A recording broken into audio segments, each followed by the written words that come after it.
should have peed first before this, but we're in the shit now.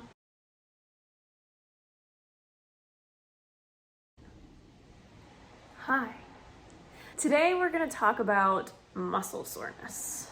I used to think that muscle soreness came from a buildup of lactic acid in your muscles.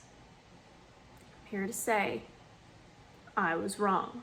Lactic acid is mostly found in dairy products like yogurt and kefir. So, not like kefir Sutherland, like kefir or kefir. I don't know how to pronounce it. Kefir. It's like drinkable yogurt. It's basically Go-Gurt. Go-Gurt. Slurp till it's flat. Today, we're going to talk about how muscle soreness happens, why it happens, and what the whole lactic acid debate even was. But first, we need to talk about how the body makes energy. There's a molecule that the body uses to create energy. It's called ATP, or adenosine triphosphate. Did I say that right? Holy shit, I said it right. I'm really excited now. 3 ways that the body does this. The first way is called the phosphate system. It is normally really big spikes in activity. It's also just your body's first thing it kicks into whenever you start doing something. So typically it lasts from like 6 to 30 seconds. If you're doing something more long distance like jogging, it's a very short time period that your body uses the phosphate system to create ATP. The next one is the oxidative system, and that your body uses at rest or during long periods of moderate to low intensity exercises, such as like a long distance jog. The last one is glycolysis, and that one is the one your body uses for moderate to high intensity for medium to short amounts of time. Make sense in your brain space? Cool. So we're going to zoom in on glycolysis because that is what was believed to create lactic acid. As soon as lactic acid is created in the body, and it can be created, it disassociates into lactate and hydrogen. So when you say lactic acid, what you're actually in the body, you're actually referring to lactate. Something in my mouth. Okay, so during glycolysis, that third energy thing that the body uses, the body goes through a bunch of different chemical processes to create ATP. One of the end results of glycolysis is a chemical compound called pyruvate. Pyruvate either goes through the Krebs cycle, where oxygen is required to produce or synthesize ATP, or lactate is created. And yes, lactate levels do increase as you work out and the muscles are fatigued, but it's not what causes muscle soreness specifically. It also is not the cause of delayed onset muscle soreness. So the buildup of lactate in your body is not what makes your muscles sore over time. Like if you're sore the next day, lactate's not involved in that. I don't know what to do with my hands. Lactate is actually moved from the muscles to the liver, where that chemical compound is turned back into a carb for later use. And if your body doesn't need the extra ATP, then it's transferred through the bloodstream and oxidized. So it doesn't stay in your body. So what does cause muscle soreness? Muscle soreness is created after you've done a activity that your body isn't used to, or you've increased weight or whatever, you've run extra hard, whatever. That soreness is created through tiny muscle tears. Okay, so you have these tiny muscle tears in your muscles. You have these tiny tears in your muscles. The body notices those tears and it starts to throw mostly protein at those muscles. It just kind of tosses it in there. Spaghetti. I choose not to participate. And that protein helps heal the muscle. And the extra protein is what makes the muscles get bigger and bigger and bigger. The pain that you feel during muscle soreness is actually caused by the inflammation of the muscle tear.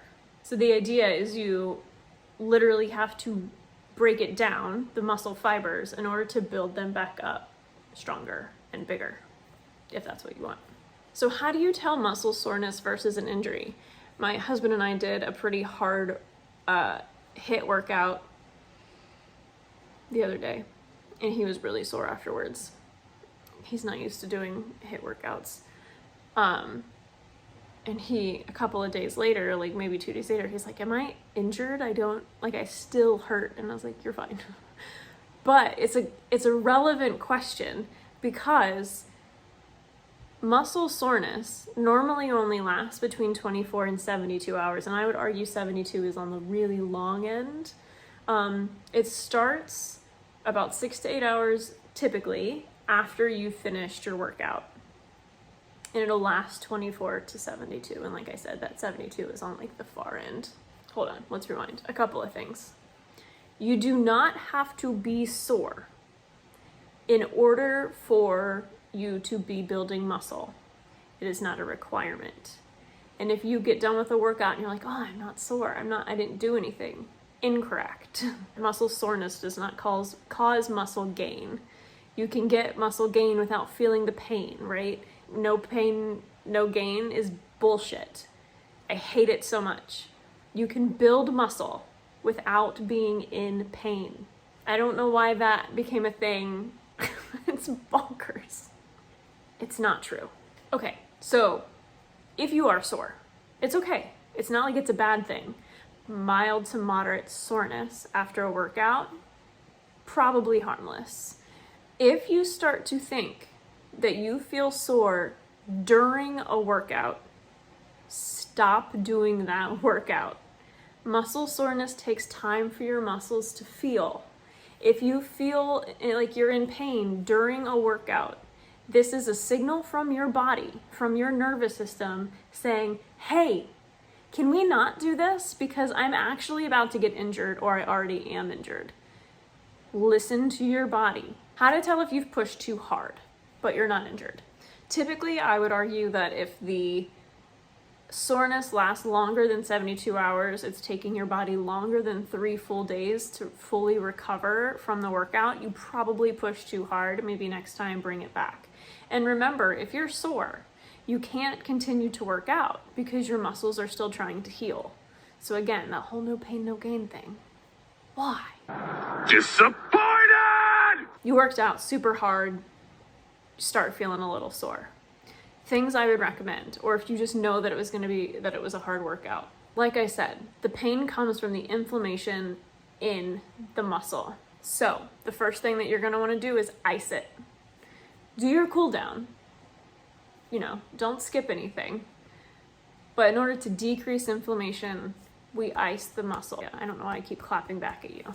Once the muscle has cooled down, it's starting to feel a little stiff, like any injury would. That's when you can apply heat. And that will help increase the circulation, increase the blood flow to the area, which is what brings the protein and the healing to the area.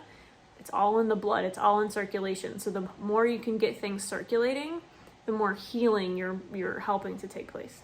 That being said, if you're like, I don't need ice, I'm just gonna skip right to heat, right after a workout, you're just making the inflammation worse because your body still thinks that it's still in a very injured state. So ice, then heat.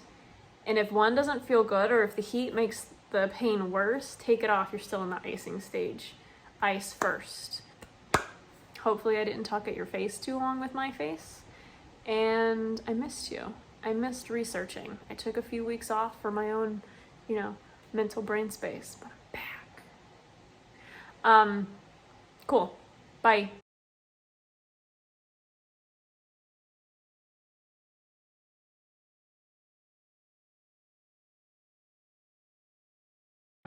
Disappointed!